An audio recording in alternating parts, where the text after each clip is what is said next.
I'm really feeling it! So Xenoblade Chronicles, the Definitive Edition, dropped on the Nintendo Switch. So as somebody who likes to call himself a lover of JRPGs, I decided it was time to try out the game, known for being one of the greatest JRPGs to ever exist.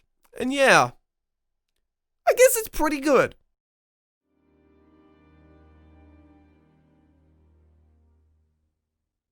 It just makes you shed a tear, doesn't it? The soundtrack in this game is so goddamn good. They have a song for every emotion you can possibly think of. You wanna cry? No problem. You wanna punch somebody in the face? No problem. You can't sleep at night, so you need some of that sweet music? Then no problem.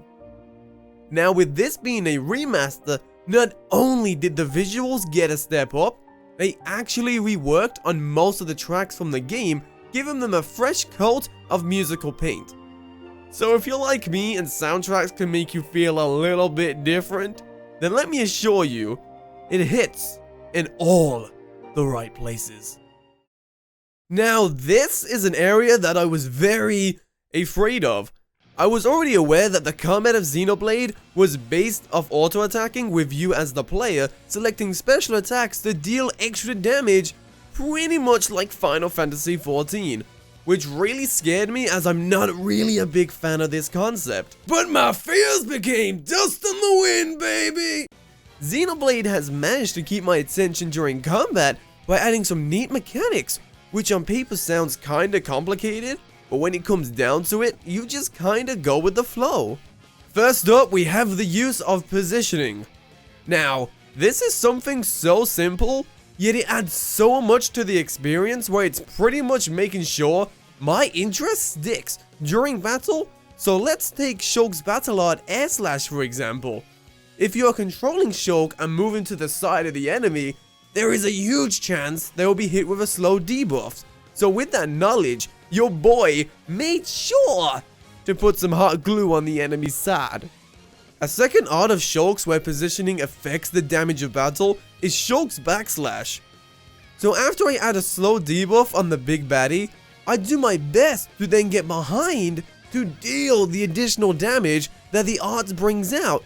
But don't worry, while you're trying to position yourself, your character will still continue to auto-attack, filling up their talent art so you don't have to worry about being stuck into the ground, just so you can deal some damage, which really lets the flow of battle go smoothly. Alright then, let's talk about talent arts. A talent art is a special art unique to each character. You can essentially call it their big boy move, their heavy hitter, or even the wombo to their combo. Well, in most cases that is. Well, you see, Shulk's talent art allows him usage of the Monado's abilities. Dunban will unleash a killer combo, while Charlotte's talent art is actually the cooling down of her weapon, as the more art she uses, the quicker her talent rises, which is probably my least favorite art in the game. Like yeah, it makes sense that she has to cool down her weapon, or else her healing abilities will go off all the time. But with that said, it doesn't mean that I have to like it. One of the most unique additions to this game, which really separates it from all the other JRPGs out there, is Shulk's Future Vision. Now, this is an event that will occur when a member of your party is about to be hit with either a huge amount of damage, or even a blow leading to their KO. This vision allows you to use a portion of the party gauge to warn a teammate and possibly save them from the damage. Other than warning your teammates, as Shulk, you also have the ability to use a Monado art to possibly change the future and defend your party from the incoming attack. Unfortunately, in my case, this feature ended up being kind of a pain, as later in the game, a lot of the bad dudes like to punch your lights out, meaning that this future vision would constantly just go off, which in the end really ruined the flow of battle. So it would have been nice if this was a feature that could either be turned off, or if there was some kind of setting where you could just choose how often this would occur. So the last mechanic within combat that I will talk about is the usage of the party gauge. This bar will continue to rise as your party auto-attacks with high tension, as you encourage other teammates, and even by completing a small quick time event. As the player, you can use this bar to revive and warn allies, but if the gauge gets to its max level, as a party you can then commence a chain attack where you can take control of each character, just dealing big blow after big blow, hitting enemies with their weaknesses. It's really fun to go all out Persona style on this, dudes. Now when you aren't giving some big baddies a good smacking, you will be exploring the unique environments of Xenoblade.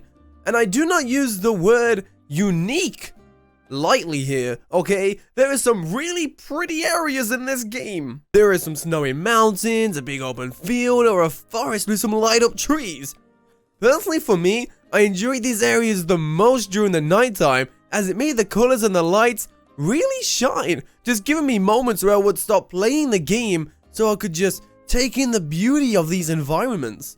As I stated previously, I've never played the original version of Xenoblade, but looking at screenshots of the original game made me admire the remaster so much more. Like, instead of everyone looking like this, I can get shirtless Shulk and Bikini Fiora looking like this. So even with the low resolution that this game has, I was still able to really appreciate the visuals of this game, even on handheld where, yes, everything can look a little bit blurry, but it doesn't stop the colors from doing their thing. Okay, so I won't get too much into the story as I don't even want to slightly ruin the experience for new players.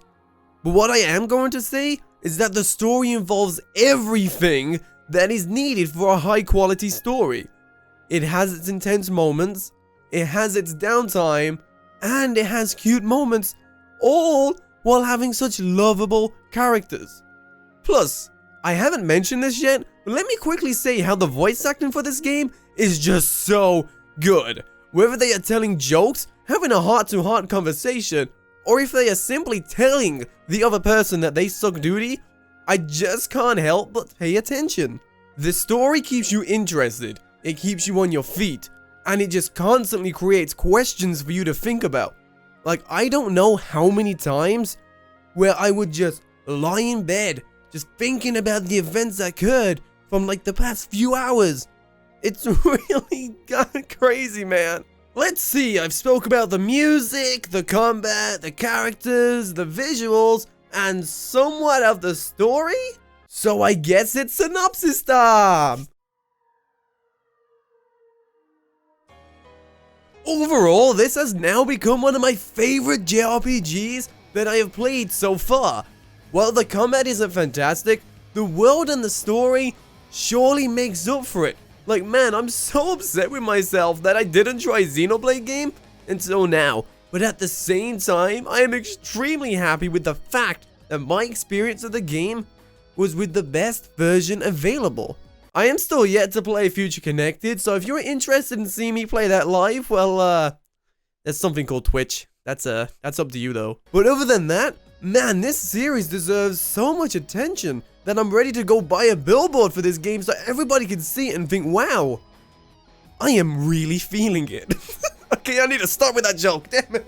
So I hope that my review, thoughts, time, opinion, thing, whatever, has saved me from being thrown into a pool of lava by veterans. And I hope just a little bit more that it's just motivated a new player to play this game because, oh my, it deserves it. Now I'm just gonna get, through the usual. So if you enjoyed this video, there's the like button, you can subscribe. There's the Twitch, as I said, you can follow that. There's all that fun stuff.